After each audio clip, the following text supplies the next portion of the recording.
내가 남겨준 유산이 결국 날 이렇게 가족이 적이 되는 유산, 그리고 어머니가 남겨주신 유산이 얼마나 될지 그 엄청난 유산을 어떻게 자식들이. 안녕하세요. 제 이름은 김혜옥 74입니다. 제가 살아온 이야기를 이렇게 낯선 곳에 털어놓으리라곤 생각도 못했습니다. 숨을 깊이 들이마셔도 가슴께가 자꾸 저려서요. 밤마다 속에서 불이 치솟아 잠이 오지 않습니다.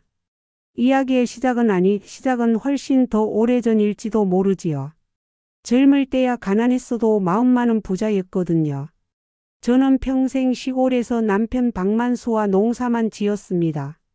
봄이면 모판을 들고 논으로, 여름이면 허리 펴기도 전에 또 김을 메고, 가을이면 벼를 베다 손바닥이 다 해져도 자식 셋만큼은 곱게 키워보겠다고 버텼습니다. 장남 성호, 둘째 딸 미정, 막내 준석. 성호는 장남 타령을 입에 달고 살던 아이, 미정이는 속 깊고 말수가 적은 아이, 준석이는 바람 같았지요. 어릴 적부터 불붙은 듯 하다가도 금세 식고 뜨겁게 매달리다가도 어느새 다른 데로 마음이 가 있곤 했습니다. 남편이 세상 떠나기 전 저희는 큰 결심을 했습니다.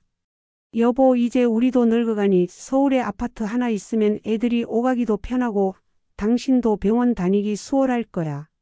그렇게 모은 전 재산으로 남편이 살아있을 때 제 이름으로 작은 아파트 한 채를 샀습니다. 남편은 말했습니다. 등기는 당신 앞으로 해. 그게 마음 편하다. 그때는 그냥 고집증으로 여겼습니다.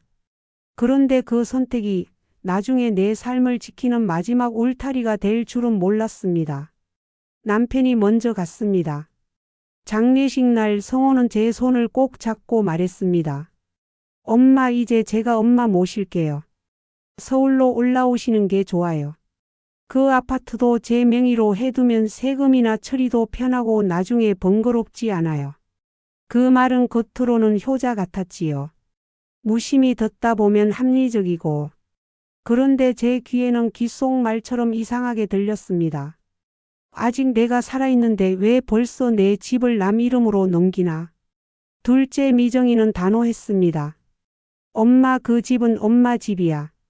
지금도 엄마 집이고 앞으로도 엄마 집이야. 그 말이 제 속을 꿰뚫듯 시원했습니다. 그런데 그 다음 말들이 문제였지요. 성호가 담담하게 말끝을 눌렀습니다. 장남이 상속받는 건 당연한 거야. 그리고 나한테 해두면 관리도 깔끔하게 할 수 있어. 미정이가 참지 못하고 목소리를 높였습니다. 오빠는 장남이니까 당연히. 엄마는 물건이 아니야. 살아계시고 판단도 하시고 그 집은 엄마 삶의 마지막 보루야. 두 남매의 눈빛이 번개처럼 부딪혔습니다. 저는 그 사이에서 두 손으로 무릎만 문질렀습니다. 이러자고 평생 피땀 흘렸나. 며칠 뒤 막내 준석이가 울먹이는 목소리로 전화를 해왔습니다.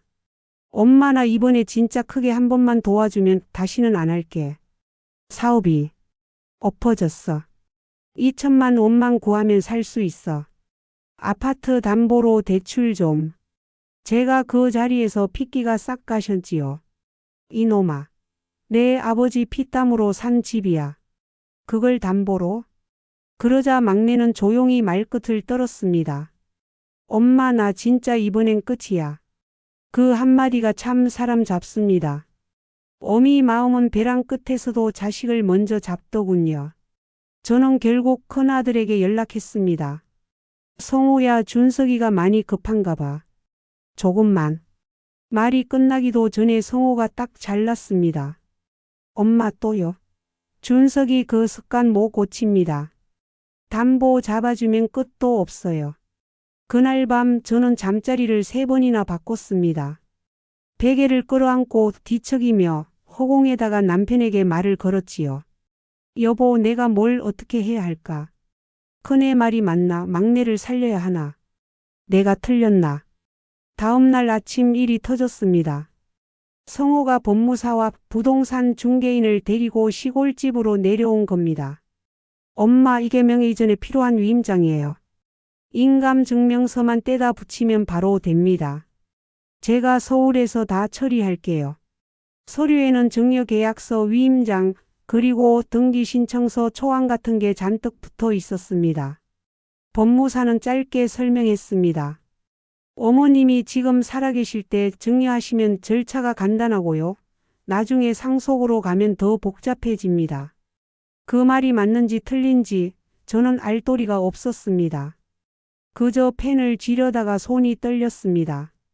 그때였습니다. 미정이가 문을 박차고 들어왔습니다. 엄마, 아무것도 사인하지 마. 집안 공기가 얼음처럼 굳었습니다. 성호가 짧게 이를 악물었습니다. 내가 왜 여기 있어? 오빠가 모르는 척한다고 해서 내가 모를 줄 알았어? 오빠 엄마 편하라고 한다면서 왜 증여부터야? 법무사가 머쓱하게 웃으며 말했습니다. 가족 간에 오해가 있으신가 본데 저는 절차만. 미정이가 법무사를 응시했습니다. 절차요? 그 절차 하나로 엄마 집이 오빠 집이 되는 건데요. 그 말에 제 손에서 펜이 툭 떨어졌습니다. 그날 저녁 카카오톡 가족방은 불이 났습니다. 성호 엄마 편하라고 하는데 왜 방해를 해? 미정 엄마 편하려면 유언장부터 논의하지.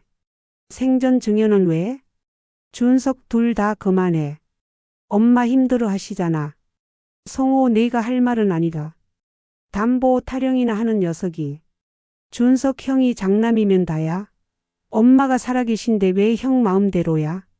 저는 휴대전화 화면만 멍하니 보았습니다. 글자들이 창처럼 가슴을 찔렀습니다. 누가 이기는 게 중요한가? 내가 이렇게 조각나는데. 그 다음 주 미정이가 저를 차에 태웠습니다. 엄마 법률 상담 받아보자. 엄마가 지키고 싶은 건 뭔지부터 정하자. 우리가 간 곳은 시내 작은 로펌이었습니다. 김 변호사라는 젊은 사람이 저를 똑바로 보며 물었습니다.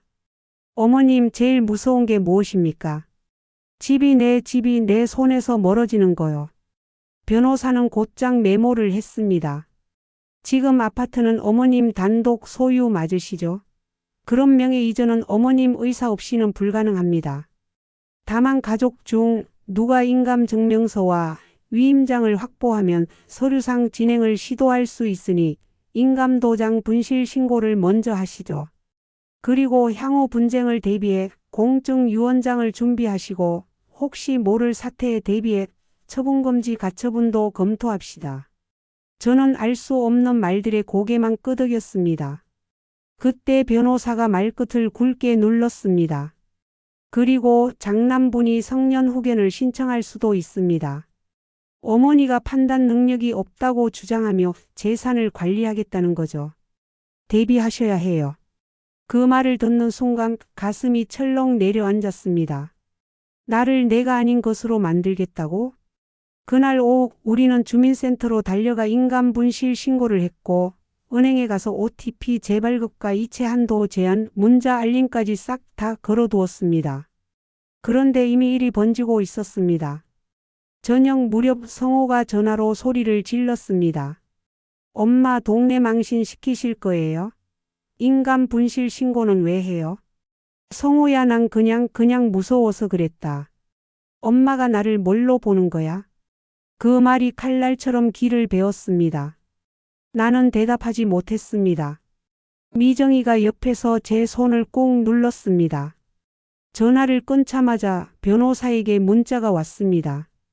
김 변호사 장남분이 가정법원에 성년후견 심판 청구를 검토하는 모양입니다. 내일 들어오시죠. 준비합시다. 다음 날 변호사 사무실엔 서류가 산더미처럼 쌓였습니다. 진료기록 사본, 인지기능 검사 결과, 이웃 탄원서, 교회 권사님 진술서, 그리고 제1기장까지. 어머님 후견은 질병이나 장애로 판단 능력이 현저히 저하된 경우에 가능한 제도입니다. 어머님은 그런 상태가 아니에요. 다만 상대가 우울증, 기억력 저하를 과장해 주장할 소지가 있어서 정신건강의학과 소견서를 미리 받아두겠습니다.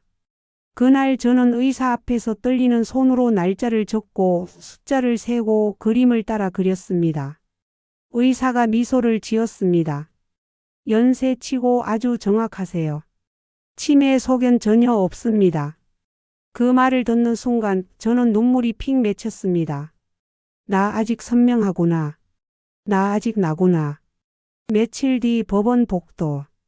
하얀 형광등 아래 사람들 발소리가 사각사각 미끄러졌습니다. 재판장 앞에서 성호를 보았습니다. 양복을 단정히 입고 변호사와 낮은 목소리로 이야기하고 있었습니다. 저를 보는 눈빛이 낯설었습니다. 내 아들이 아닌 것 같았지요. 신문이 시작되었습니다. 재판장 신청인 척 어머니의 판단 능력 저하를 입증할 자료 있으십니까? 성호 측 변호사 예. 최근 우울감, 불면, 집중력 저하로 일상생활에 어려움이. 김 변호사 반박 자료 제출합니다. 정신과 소견서와 인지검사 결과입니다. 정상 범위입니다. 재판장 본인 김혜옥 씨. 직접 말씀하시겠습니까?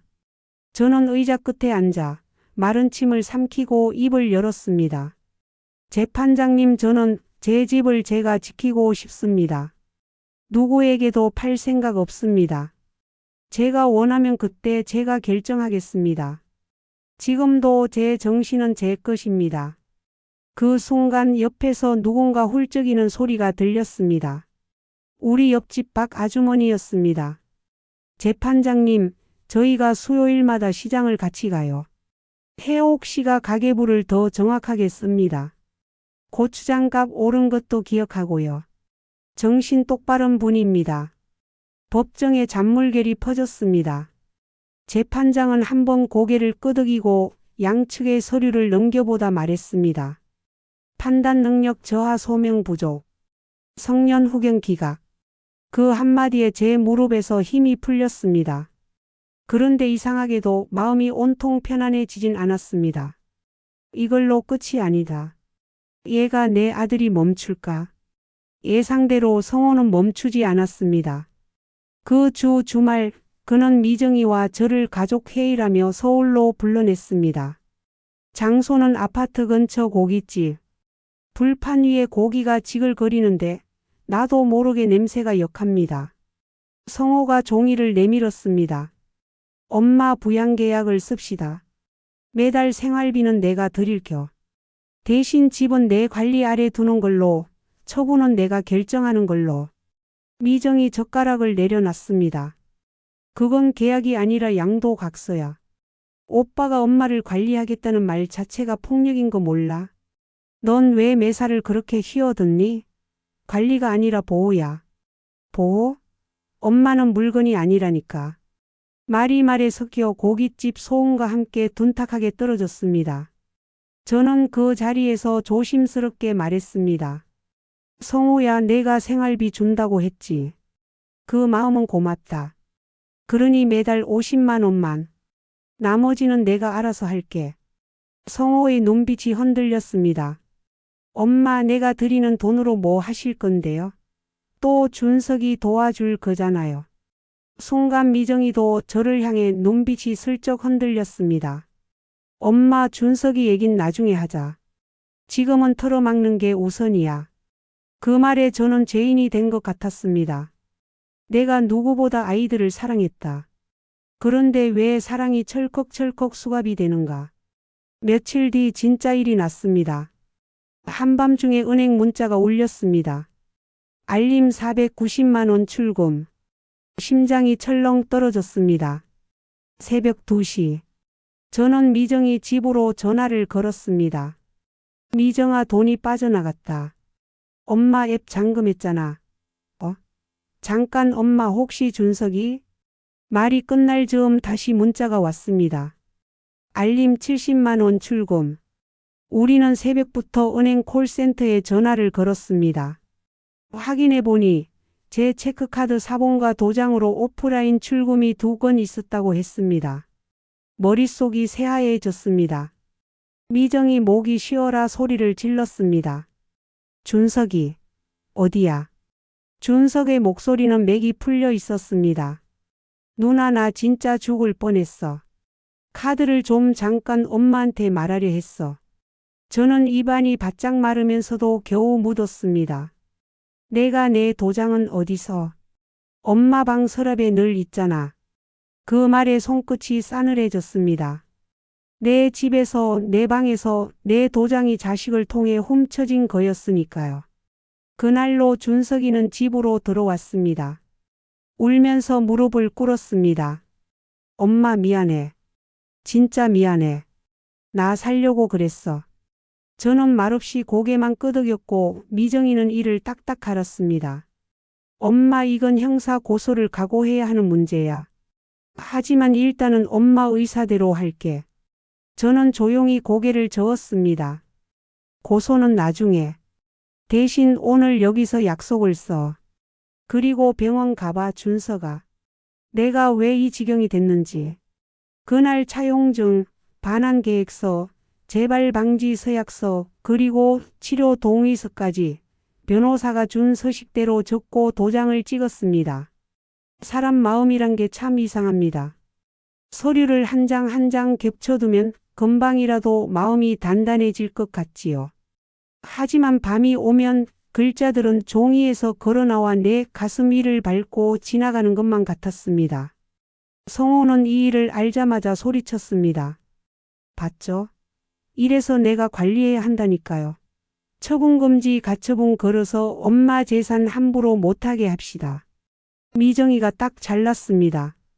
가처분은 오빠가 아니라 엄마를 위해 걸 거야. 엄마 인감 통장, 카드 전부 보관 통제하고 오빠도 임의로 못 건드리게. 엄마 동의 없는 어떤 거래도 못하게. 성호의 얼굴이 일그러졌습니다. 너 진짜 엄마를 내가 마치 보호자인 척하지 마. 그 말에 제가 조용히 끼어들었습니다. 성호야 보호자는 나야. 나를 보호할 사람은 나. 다만 내가 지금부터 내 집을 3년간 처분하지 않겠다고 공증하마.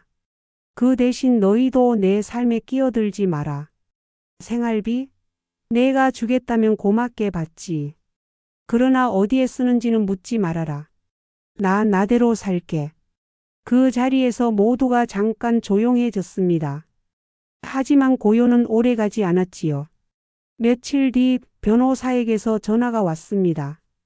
어머님, 장남분이 조정을 신청했습니다. 가족 간 합의안을 법원 조정위원회에서 만들자는 겁니다. 한번 가시죠. 조정실은 작은 상담실 같았습니다. 둥근 탁자, 물컵, 박스, 티슈. 조정위원이 말했지요. 가족 간 불신이 깊습니다. 이럴 때일수록 원칙부터 세우죠. 어머님 생존 중 거주권 보장 및 처분 금지 기간 설정, 자녀들의 부양 의무 분담 현금 돌봄, 연이외 재점검 회유, 향후 상속 시 유류분 등 법정 권리 인정하되 생존 증여는 제한. 이 정도가 기본선입니다. 성호가 말했습니다. 저는 1, 2, 3 동의합니다. 다만 사에서 유원장으로 재관리 권한을 명시해 주셨으면 합니다. 미정이가 웃었습니다. 웃음이라기보다 숨이 새어나오는 소리였습니다. 관리 권한? 오빠 그건 조정이 아니라 지배야. 조정위원이 손을 내저었습니다. 표현을 누그러뜨립시다. 관리가 아니라 협력 정도로 조정하죠. 저는 그 순간 탁자 아래로 꼭 쥔 손이 떨리는 걸 느꼈습니다. 관리, 지배, 협력 단어가 바뀌면 마음도 달라지나? 나한테는 다 거슬리는 말뿐인데. 그날 우리는 원칙적 합의라는 종이를 하나 만들었습니다. 해옥의 거주권과 3년 처분 금지, 생활비 분담 성호 월 50, 미정 월 30, 준석은 일단 영치료 후 10으로 상향, 포건강압 금지 어기면 위자료 300 즉시 지급, 유원장은 공증으로, 내용은 생전에는 본인의 판단을 최우선으로 하고, 사후에는 법정 상속분을 원칙으로 하되, 부양 기여도와 간병 기여도를 반영할 것 정도로 추상 수준 합의. 종이를 다 쓰고 도장을 찍는데 성호가 갑자기 말했습니다. 엄마 그럼 집 열쇠 하나는 제게 주세요. 응급 상황일 수도 있으니까. 저는 웃었습니다. 응급 상황이면 경비실이 있지. 열쇠는 내 주머니에 있는 게 마음이 편하다. 성호의 눈빛이 얼음처럼 식었습니다. 며칠간은 고요했습니다. 저는 매일 아침 작은 아파트 화분에 물을 주고 시장에서 시래기를 한 단 사와 국을 끓였습니다. 맨송맨송하던 허기가 조금은 누그러졌습니다. 그런데 고요는 끝을 생각하지 않았는지 어느 날 불쑥 우편함이 입을 열었습니다.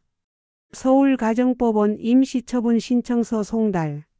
성호가 접근 금지 비슷한 걸 저와 미정에게 걸어왔습니다. 이유가 방해 금지. 변호사는 짧게 한숨을 쉬었습니다. 조정 중에도 이런 일이 벌어지죠. 겁먹지 마세요. 대응하면 됩니다. 그날 밤 고요한 집에서 혼자 앉아 창밖을 보았습니다. 차 불빛이 유리창에 부딪혀 흔들렸습니다. 나는 지금 내 자식들과 법으로 싸운다. 나는 지금 내 피를 상대한다. 그 생각 하나에 손등이 차갑게 굳었습니다. 다음 날 저는 작은 결심을 했습니다. 공증사무소로 갔습니다. 유언장을 쓰고 싶어요. 직원은 고개를 끄덕였습니다. 네, 어르신. 공정증서 유언으로 하시겠어요? 저는 천천히 또박또박 말했습니다. 내가 살아있는 동안 이 집은 팔지 않는다. 누구에게도 명의를 넘기지 않는다. 내 삶은 나의 것이다. 내가 세상을 떠나면 법이 정한 대로 나눠라. 다만 나를 지킨 손이 있었다면 그 손의 수고만큼은 먼저 기억하라. 직원이 물었습니다. 그 손은 누구십니까?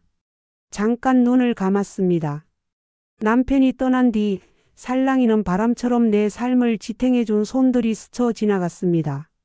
이웃 아주머니, 교회 권사님, 그리고 적지 마요. 기억하는 사람은 내가 아니고 시간일 테니까. 직원은 조용히 미소 지었습니다. 알겠습니다. 그날 저녁 미정이에게 유언장을 말했습니다. 엄마 잘하셨어요. 이제 마음이 조금 놓이죠. 그래. 그런데 마음은 서류로 다 잡히지 않더구나. 그래도 엄마, 이건 엄마가 엄마로 남겠다는 선언이야. 그 말에 나는 처음으로 미정이의 손등을 오래 쓰다듬었습니다. 미정아, 내가 내 손을 지켜주었지. 그 순간 휴대전화가 울렸습니다. 성호였습니다. 엄마, 나야. 내일 아침에 집에 좀 들를게요. 중요한 얘기 있어요. 목소리는 담담했지만 이상하게도 멀미가 났습니다. 폭풍 전의 고요. 전화를 끊고 나는 천천히 방문을 닫고 등 뒤에 기대었습니다. 심장이 규칙적으로 뛰지 않았습니다. 그런데 그때 방문 아래로 종이 한 장이 쑥 들어왔습니다. 내용 증명. 귀하는 부양 의무를 이행하지 않으면서 본인의 임의적 조치로 가족 구성원의 재산권을 침해하고 있습니다. 향후 귀하의 행위로 인한 손해. 나는 종이를 절반쯤 읽다가 말았습니다. 이제 말도 종이로 하는구나. 우리 가족은. 창밖에 가로등이 흔들렸습니다. 화분에 흙이 마르지 않았나 손가락으로 눌러보고 물을 조금 줬습니다. 작은 물줄기가 흙을 적셨습니다. 흙이 물을 머금는 소리가 났습니다. 그 소리를 듣다가 나는 스스로에게 중얼거렸습니다. 태호가, 내가 끝까지 내가 되어라. 누가 뭐라 해도 내 집은 내가 지켜라. 누가 내 손을 비틀어도 내 도장은 내 손 안에 있어라. 다음 날 아침 초인종이 울렸습니다. 딩동. 나는 천천히 일어나 문으로 걸어갔습니다. 문 손잡이가 미지근했습니다. 숨을 들이마시며 문을 열었습니다. 문 앞에 성호가 서 있었습니다. 얼굴이 바람에 말린 종이처럼 단단하게 굳어 있었습니다. 그리고 그 뒤 법무사로 보이는 남자와 낯선 얼굴 하나. 검은 서류 가방, 반듯한 구두. 성호가 낮은 목소리로 말했습니다. 엄마, 오늘은 조금 길게 이야기해야 할 것 같아요. 효과음 초인종 딩동. 문 고리 잡는 소리. 문이 열리는 소리. 문 앞에 성호가 서 있었습니다. 그 뒤로 법무사 같은 남자, 낯선 사내 한 명. 검은 서류 가방, 반듯한 구두. 성호는 낮게 웃었습니다. 엄마, 오늘은 길게 이야기해야 해요. 나는 문을 완전히 열지 않고 문고리에 팔을 걸친 채 물었습니다. 길게 이야기할 건 식탁에 앉아서 천천히 하지. 왜 남을 데리고 왔니? 법무사라는 남자가 서류를 꺼냈습니다. 어머님, 지난번 조정안 기억하시죠? 보다 안전하게 하기 위해 관리위임과 부양계약서를 정식으로 작성하려 합니다. 여기 서명하시면 오늘 바로 등기 관련 준비도. 말끝이 채 닿기도 전에 나는 글을 똑바로 보았습니다. 관리라는 말을 자꾸 쓰시네요. 내 재산의 주인은 나요. 위임은 그때그때 내가 판단해서 하지 일괄로 넘기는 일은 없습니다. 돌아가세요. 성호의 눈빛이 딱딱해졌습니다. 엄마 응급 상황에 대비하는 거라고 했잖아요. 나를 왜 자꾸 적으로 만들어? 나는 고개를 저었습니다. 적을 만든 건 내 마음의 욕심이지 내 거절이 아니야. 순간 뒤에 서 있던 낯선 남자가 한 발 다가섰습니다. 어머님, 저희는 좋은 의도로. 그때 내 전화가 울렸습니다. 미정이었습니다. 엄마 집이야? 오빠랑 누구 오는 거 봤어. 지금 올라가고 있어. 나는 문을 반쯤 닫으며 말했습니다. 오늘은 여기서 그만하자. 조정도 했고 유언장도 썼고 처분금지 의사도 밝혔어. 더 이상 서류는 없어. 성호가 발을 문틈에 넣었습니다. 문이 더 닫히지 않았습니다. 엄마 끝까지 오해만 쌓을래요? 서명해 주세요. 다 엄마를 위해. 나는 그 순간 문손잡이에서 팔을 떼고 차분하게 112를 누르려 했습니다. 그때 계단에서 성큼성큼 올라오는 발소리. 미정이가 헐떡이며 도착했습니다. 오빠 발 빼. 지금 이건 강요야. 짧은 침묵. 그리고 낯선 남자의 낮은 목소리. 나가시죠. 그들은 물러갔습니다. 문이 닫히고 나서야 내 무릎이 후들거렸습니다. 효과음 깊은 숨 물 끓는 소리, 찻잔 내려놓는 소리. 그날 오후 변호사에게 모든 상황을 알렸습니다. 김 변호사는 고개를 끄덕였습니다. 어머님, 방금 같은 건 충분히 방해금지 가처분 사유가 됩니다. 그리고 혹시 모를 인감서명 위조 시도에 대비해 이미 걸어둔 인감 분실 신고 유지, 은행 오프라인 출금 제한을 강화하죠. 경비실에도 출입 기록 남기게 하고요. 그는 이어서 차분히 설명했습니다. 또 하나, 장남분 쪽에서 어머님이 준석 씨에게 반복적 경제적 지원을 하고 있어 재산이 유실된다는 논리로 임시 후견을 재시도할 가능성도 있습니다. 하지만 지난번 기각과 소견서가 있으니 크게 걱정 마세요. 오히려 이쪽에서 먼저 처분금지 가처분을 집에 대해 신청합시다. 소유자의 의사에 반하는 제3자의 처분담보 설정을 금한다는 취지로요. 한숨이 조금 가벼워졌습니다. 그러나 바로 다음 날 우편함이 또 입을 벌렸습니다. 내용 증명 부양계약 이행 촉구 및 향후 재산관리 협력 요구. 성호의 이름이 선명했습니다. 나는 편지를 쥐고 창문 앞에 오래 서 있었습니다. 너의 마음은 어디에 있니, 성호야? 며칠 후 조정기일이 다시 잡혔습니다. 조정실에는 조정위원 양측 변호사, 그리고 우리가 마주 앉았습니다. 조정위원 상황이 더 악화되었군요. 일단 원칙을 다시 확인합니다. 어머님 생존기간 거주권 보장 및 처분금지, 자녀들의 부양 의무 분담, 폭언 강요 방문 강제 금지, 유언의 자유 존중. 성호가 조용히 말했습니다. 저는 어머니를 의심하지 않습니다. 다만 준석이가 문제예요. 어머니 돈이 계속 흘러나갑니다. 이대로면 나중에 유류분도 상속 재산도. 김 변호사가 고개를 끄덕였습니다. 그래서 저희가 처분금지 의사를 명확히 했고 오프라인 출금 제한도 걸었습니다. 더 이상 흘러나가는 돈은 없습니다. 실체 없는 우려로 어머님의 자기결정권을 침해하는 건 이번엔 재판부도 그냥 보지 않을 겁니다. 나는 그 자리에서 아주 천천히 조정위원을 바라보며 말했습니다. 저는 제 집을 팔지 않습니다. 제 도장 서명은 아무에게도 맡기지 않습니다.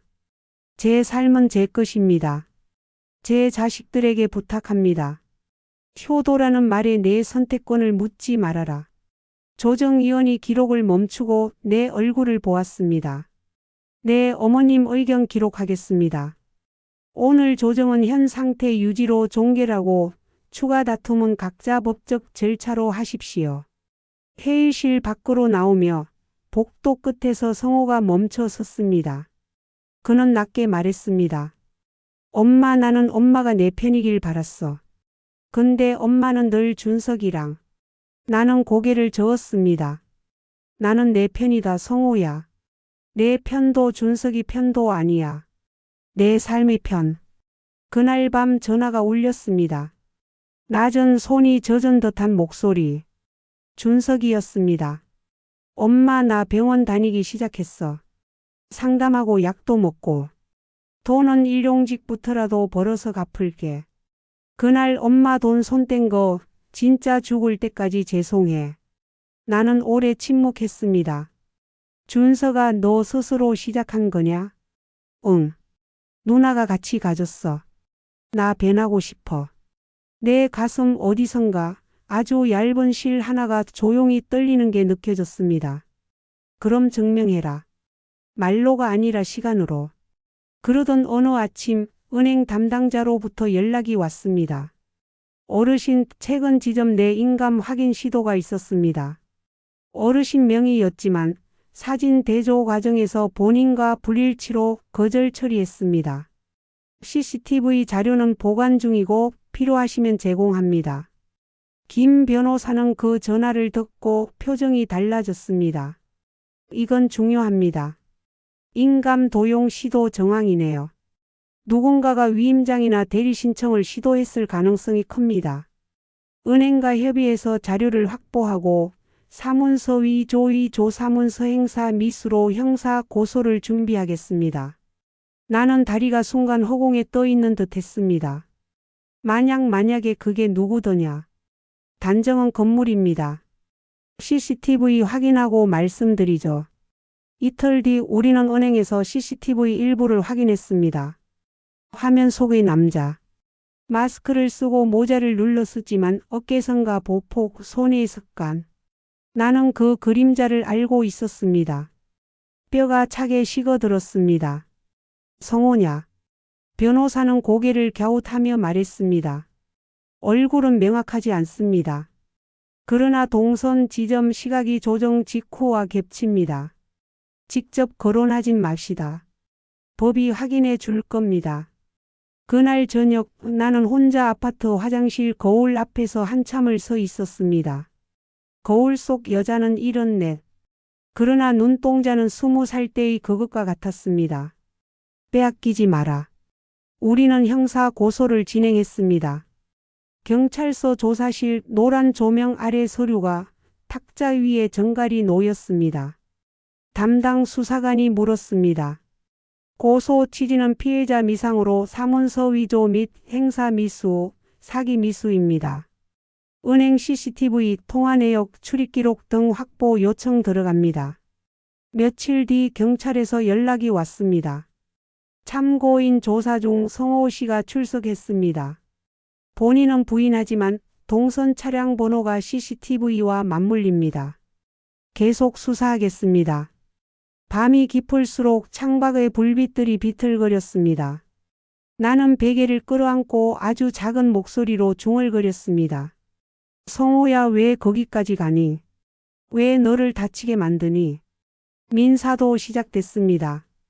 우리는 방해금지 및 접근금지 가처분을 신청했고 법원은 일부 인용했습니다. 채무자는 채권자 주거지에 정당한 사유 없이 출입 접근하거나 전화문자 등으로 반복 연락하여 심리적 압박을 가하지 말 것. 도장이 찍힌 종이를 들고 집에 돌아오는 길 하늘이 조금 낮아졌습니다. 같은 시기 성호 측은 어머니 재산의 보존과 향후 관리권 확인을 구하는 가사사건을 새로 냈습니다. 변호사는 담담하게 말했습니다. 결국 끝까지 가겠다는 겁니다. 좋습니다. 유언 공정증서와 정신과 소견서, 생활기록, 부양실적을 차곡차곡 냅시다. 그리고 특별수익 자료도 미리 정리하죠. 장남분이 과거에 받은 큰 지원이 있다면 사후 분배 때 조정 요소가 됩니다. 나는 기억의 서랍을 열었습니다. 성호가 결혼할 때 받았던 전세 보증금 5천, 사업 시작할 때 내가 팔목의 금을 다 모아 건넨 2천, 어려울 때마다 보태준 생활 자금들. 종이에 숫자가 찍힐 때마다 내 손등에 보이지 않는 타래가 묶여가는 것 같았습니다. 그 타래 끝을 나는 천천히 지웠습니다. 이제 숫자도 내 편이 되어라. 본안 재판은 길었습니다. 법정은 늘 차가웠고 마이크는 내 호흡까지 담아냈습니다. 재판장 피고장남 측은 왜 어머니의 관리 능력이 부족하다고 보십니까? 성호 측 변호사 고령, 우울 증세, 그리고 막내에게 반복 지원한 사실로 합리적 의심이. 우리 변호사 정신과 소견서 정상, 오프라인 출금 제한 이후 추가 유출 없음, 처분금지 가처분 유지. 의심은 주장일 뿐입니다. 재판장 원고 어머니의 유언 공정증서 내용 확인합니다. 생전 처분 금지 사후 법정 비율 원칙 기여도 반영. 네. 나는 진술대에서 마이크를 잡았습니다. 재판장님, 저는 저의 마지막 권리를 지키고 싶습니다. 돈이 아니라 결정할 권리요. 자식에게 기대지 않겠습니다. 다만 제게 기대고 싶다면 존중부터 하라고 말하고 싶습니다. 방청석 어딘가에서 훌쩍이는 소리가 났습니다. 나는 고개를 들어보지 않았습니다. 가끔은 울음의 얼굴을 보지 않는 것이 서로를 지키는 길입니다. 그 무렵 준석이는 정말로 바뀌기 시작했습니다. 새벽마다 물류센터에서 짐을 내렸고 낮에는 편의점, 밤에는 치료. 그는 월급의 절반을 들고 와 고개를 깊게 숙였습니다. 엄마 원금부터. 이자는 내가 만든 옷 보니까 시간이 얼마나 걸려도 내가 갚을게. 나는 봉투를 받아들고 곧장 에스크로 통장에 넣었습니다. 내가 가져온 이 돈은 내 다짐이야. 이 통장은 내가 나중에 완주했다고 증명해 줄 거야. 어느 밤 나는 가슴이 심하게 조여와 바닥에 주저앉았습니다. 손이 떨려 전화기를 제대로 못 잡았는데 문이 벌컥 열리며 준석이가 뛰어 들어왔습니다. 그는 119에 신고하고 내 손을 꼭 붙들었습니다. 엄마 숨 쉬어. 나 여기 있어. 응급실의 흰 조명이 눈을 찔렀지만 아이의 손이 내 손등을 덮고 있었습니다. 그 온기 하나로 살아 돌아왔습니다. 사람은 이렇게 다시 사람이 되는구나. 그리고 반전은 뜻밖에서 왔습니다. 경찰에서 연락이 왔습니다. 사건 관련해 결정적 진술이 나왔습니다. 당시 은행 지점에서 장남 측과 동행했던 사람이 대리 신청을 권유받았다고 털어놨습니다. 대가로 수고비를 약속받았다고 합니다. 수사망은 빠르게 좁혀졌습니다.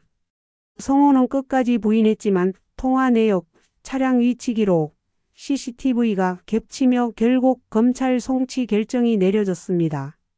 나는 자리에서 일어나 창가로 걸어가며 눈을 감았습니다.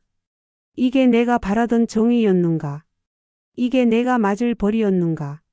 그날 밤 성호에게서 문자가 왔습니다. 엄마 미안해요. 이렇게까지 될 줄 몰랐어요. 나는 그저 두려웠어요. 나도 무너질까봐.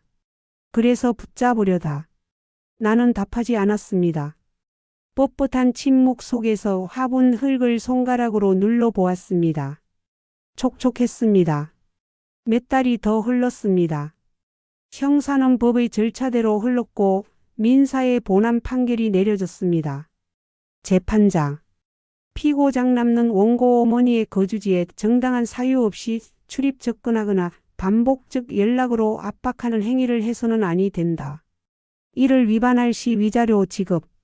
원고의 재산에 관한 처분은 원고의 의사에 따르며 타인은 이를 간섭할 수 없다. 사후 상속에 관하여는 원고의 공정증서 유언의 취지를 존중하며 법정 상속분 및 기여분 특별수익은 별도 절차에 따라 산정할 수 있다. 나는 한 줄 한 줄을 또박또박 들었습니다. 사람들로 채워진 법정이 갑자기 텅 빈 방처럼 느껴졌습니다. 그리고 마음 가장 안쪽에서 조용히 문 하나가 닫혔습니다. 이제 그만 멈춰라. 판결 후 나는 작은 잔치를 준비했습니다. 오래된 동네 분식집에서 떡만두국을 시키고 김말이를 곁들였습니다.